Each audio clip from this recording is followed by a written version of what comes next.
Hey everyone, so with how overwhelmingly complicated League of Legends is, we figured we'd make a comprehensive guide to get new players started on the ADC role. It can be incredibly daunting getting started playing a new role or even the game in general, which is exactly why we're making this guide. We'll be going over very basic things, such as what kind of ADCs there are and simple laning tips to get you started instantly. But before we get into things, here's our question of the day. Out of all the champions in the game, who has your favorite dance? I'd have to say that mine is definitely Ezreal, as his dance reminds me of a time when I was younger and much more cultured. Sadly, those days are gone for me now. I'd still love to know what your favorite dance is in this game though. It's always interesting to see what everyone enjoys and what the most popular type of characters are. I have a bit of a feeling it might be Ahri. This is a challenge to prove me wrong. Don't let me down, boys and gals. Alright, to kick things off, let's talk about the different types of ADCs available so that you can pick the style that you most enjoy. ADCs can generally be broken up into 4 different categories: utility, mobility, hyper carry, and lane bully marksman. As a beginner, we'd recommend disregarding stuff like the meta or what's OP. Just focus on what you find fun, so let's break down each of these ADC types so that you can know exactly what you would like to play. Utility marksmen are very team-oriented. They don't deal the most damage out of all ADCs, but they make up for that with powerful engage abilities and team-wide utility spells. If you're someone who likes to shot call or provide support to your allies, then we definitely recommend utility marksmen for you. Mobility carries are literally just what they're called. They are marksmen who have built-in mobility into their kits. These are the ADCs you'll always see in montage videos, as they are quite able to take care of themselves. Marksmen are quite frail for the most part, but mobility marksmen can be quite daring and even take on other classes 1v1 with their outplay potential. If you're someone who likes to play solo or make big plays, then we definitely recommend picking this type up. Hyper carries are probably the most hit or miss of all the marksman types. They are by far the most team dependent, as they are incredibly vulnerable due to their lack of mobility and defensive spells. But what they usually lack in survivability, they make up for in insane damage output. They have nearly no playmaking potential on their own, but when the stars align, you will never feel more alive. If you're a patient person and can wait for your opponents to make a mistake, rather than you making your own play, then we definitely recommend this type. Lastly, there are the lane bullies. Marksmen tend to be quite weak early on, but not the lane bullies. As their name suggests, you're playing aggressively from the get-go. They dominate the early laning phase and can snowball their leads to victory from how strong they can become by crushing the laning phase. If you want to play the game through hyper-aggression the entire time, then we would definitely recommend lane bullies for you. Not all ADCs fall under just one category though. Most of them fall under 2, so you can get the best of both worlds with different kinds of ADCs. Again, we highly recommend disregarding the meta and choosing what you enjoy the most to begin your journey in this role. Lastly, if you're unaware of what your build for these champions should be, then we highly recommend websites like u.gg or blitz.gg. You won't find the best possible builds on there, but they're a great starting point so that you don't have to waste brainpower trying to figure out how to itemize your champion when you first pick them up. And as a quick reminder, if you want to improve fast and get the rank you've always wanted, then check out our hyper improvement system at SkillCapped.com. We have professional courses by top players, Smurf commentaries where a challenger player walks you through how to climb out of every rank from iron to diamond, and we upload tons of new, exclusive guides to our website each week. In fact, we're so confident you'll improve using our system that if you don't climb at least 5 divisions while actively using SkillCapped, you can claim a full refund, so there's no risk. What are you waiting for? Check out SkillCapped.com and get the rank you've always wanted. Link in the description below. Alright, hopefully you've got a decent idea of which style of ADC you'd prefer to play by now, so let's talk laning. One of the very first things players want to learn is how to stomp their lane opponents every game. Well, as an ADC, you're going to find that a lot of your success is tied down to the skill of your supports. The support generally dictates the pace of the lane, since they actually have the most influence due to their early strength compared to yours. That may dampen your excitement for the AD role, but it's not nearly as bad as it may sound. No, you can't be the one to initiate every trade or all-in against your opponents, but you are definitely able to influence how likely it is that your support finds success, which is the true test of being a good ADC. Low elo marksmen constantly complain about their supports, but if a high elo ADC main ever smurfs in low elo, it always looks like their support is insane. That's because there's a ton of tactics that enable your support to perform much better than they normally would. As this is just an introductory guide, we can't go into all of them here, but here are the two main concepts that you should know in order to get you started. There are two types of supports that exist: melee supports, who like to engage, and ranged supports, who are there to support you and poke the enemy duo down. You'll want to have different game plans when you have different types of supports. When paired with a melee champion, one of the best things you can do is very slowly push the minion wave and try to keep it on your side of the lane. Melee supports love it when they have a lot of room to work with to find and engage. The further away your opponents are from their tower, then the likelihood that your support finds and engage will be much higher.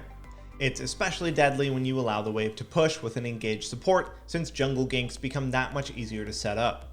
Try to keep in mind that just because you have the wave closer to your side of the lane doesn't mean that your support can engage though. Minions are a massive source of damage in the early game. To better enable your support, try to both have the wave close to your side of the lane and thin the enemy wave so that it's not much bigger than yours is. That way, if your support does find an opportunity to fight, you won't end up overwhelmed by an army of minions. Now, when you have a ranged support, there are two things to keep in mind. They are incredibly frail, and ranged supports will die instantly if looked at the wrong way, but they do provide a ton of power through their spells. They also generally have skill shot based abilities that are a bit tougher to land since they have so much impact. All this means is that with a ranged support, you usually want to keep the wave pushed, which will make their lives a lot easier. So number one, remember what we just said. Your opponents also don't want to fight at a large minion deficit. Therefore, if you're constantly pushing the wave, it makes it much harder for the enemy to engage onto your squishy support. Keeping them safe is priority number one, otherwise they'll die every minute. Next up, number two, by pushing the wave, you're removing enemy minions from the equation. The less minions in the way to body block your support skill shots, then the much more likely it'll be that they land their spells, which should help you take control of the lane. It can be a bit sad as an ADC knowing that you're not the one making all the plays to win the lane, but that's the wrong way of looking at things. Yes, when it comes to the actual execution of a fight, you are not in control, but all the setup before it is completely on you. There are a ton of wave tactics that ADCs can use to greatly increase their chances of success during the laning phase. The two we just covered are the basics of the basics, and we're always going over more and more ways that you can consistently win lane through wave control in our more advanced guides. That's not to say that there's absolutely nothing that you can do though. You can set up damage yourself as well, so let's talk about two good moments when you should be looking to do that. First is while your opponent is last hitting. Auto attacks are usually the biggest source of damage from most ADCs. So what you want to do is watch your own minions' health bars closely. When you know that the enemy ADC is looking to last hit one of your minions, time your auto attack against them while they focus on the last hit. This is one of the absolute easiest and most fundamental ways of winning small trades. It's free damage while you take minimal damage in return. The second tip is to abuse when your opponents aren't parallel to each other. So keep in mind that bot lane is a 2v2 lane. What you ideally want to be doing at all times is standing parallel to your own support. That way, if either of you ever get into a trade with one of the enemy laners, you can both fight back together. And it goes without saying, once again, that's what your opponents should be doing as well. But players tend to be quite bad at this. When you see the enemy ADC and support not standing parallel to one another, that's your time to strike with your own support. This creates a brief 2v1 trade, which you should almost always win. And obviously keep in mind that this can be used against you as well. If your own support is standing really far back and refuses to play parallel with you, then you have to back off as well most of the time. This is incredibly common for your supports to do in low elo, and a problem you'll just have to learn to live with. Alright, let's move past the laning phase. What should you be doing as an ADC during the mid and late game stages of the game? Well, here's ideally what happens. Minion waves are the most consistent form of gold for everyone to get. This means that all three lanes should be covered by the mid, top, and ADC roles. Mid and top are interchangeable based on the game state, but as an ADC you should technically always be the one in mid, since you're the most vulnerable player and mid is the safest lane to be in. Your support should be in mid protecting you for the most part, and your jungler can be somewhere in the area farming some camps. If you've ever watched competitive play, this will seem standard. All three lanes are being farmed, so everyone is getting a steady amount of gold. Unfortunately for us, this is not at all what our solo queue games look like. Everyone on your team will gravitate toward the mid lane and just sit there sharing gold and XP. This is not ideal for you or your team, but sadly they don't know that. One of the things that you can do to ensure you get a decent amount of farm is to look for enemy minion waves that are entering your side of the map. As an ADC, it's generally unsafe to be in the side lane. That being said, if the waves are close to your own towers, then you're totally free to ditch your team in mid and go and collect the gold waiting for you there. Another great tip is that if your own jungler is neglecting their camps, then you should take them along the way as you go or come back from collecting waves in the side lane.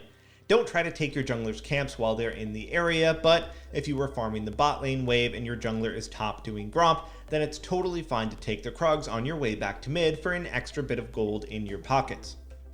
Alright, the final thing that we've got to cover is teamfighting. 5v5 fights are probably the hardest thing in the game to get good at. There's just so many variables. Which side is ahead? How do the comps scale? How do our champions interact with their champions? What item spikes is everyone on? Etc, etc. On top of that, as a marksman, you'll be playing the most stressful role of all in these fights. Everyone on the enemy team will be gunning for you every time. So, what do? Well, like we've said, this is an introductory guide and we can't go over everything, but there is one major concept that new ADC players need to understand or they're going to suffer for longer than they should. Do not listen to your teammates. In solo queue, especially low elo, players constantly say stuff like, guys, focus the enemy ADC, kill their mid laner, stop focusing the tanks. All of that is about as helpful as saying, hey, just kill the enemy nexus. Duh. Ignore that. Trust us. As an ADC, the simplest and best tip that you can ever get to become better at teamfighting is to just hit whatever is closest to you whenever you feel safe enough to do so. Yes, that means that more often than not, you will be hitting the enemy tanks and bruisers instead of their carries. Remember that you are a marksman. We know that you all want to be Legolas and go into the front lines to solo an elephant, but that just isn't realistic most of the time. You're an archer, you sit behind walls, or in league terms, your front line. You stay there and shoot from safety. That is your job. Leave all the highlight plays to the protagonist of this story, the jungler. Now, obviously this rule can be broken. Surely some of you clicked on this guide right after watching a montage from some insane ADC who is frontlining and flanking every teamfight. Yes, you can eventually start doing stuff like that, but you have to master the basics first. Some games you'll feel like you're just doing 0 damage to the enemy tanks and that this advice is bad. But that is a symptom of another problem. If it feels like you're not doing any damage, that just means that you weren't farming properly enough that game. As an ADC, tanks should be dying to you if you're freely hitting them. Yeah, you won't one-shot them, but your damage should definitely not be negligible. Having enough farm and gold to deal good damage in fights is much more meaningful than any other teamfight tip out there, and we have plenty of guides on how to maximize your farm each game so that you're always shredding enemy tanks. Alright everyone, that's going to wrap up this beginner's guide to the ADC role. And remember, if you want to improve fast and get the rank you've always wanted, be sure to check out SkillCapped.com for more in-depth guides into the ADC role or any role for that matter. The link is in the description below. Otherwise, you know the deal. Make sure to like, subscribe, and hit the bell icon to get more premium guides with one goal in mind, helping you become a better player. As always, thanks for watching, and we'll see you next time.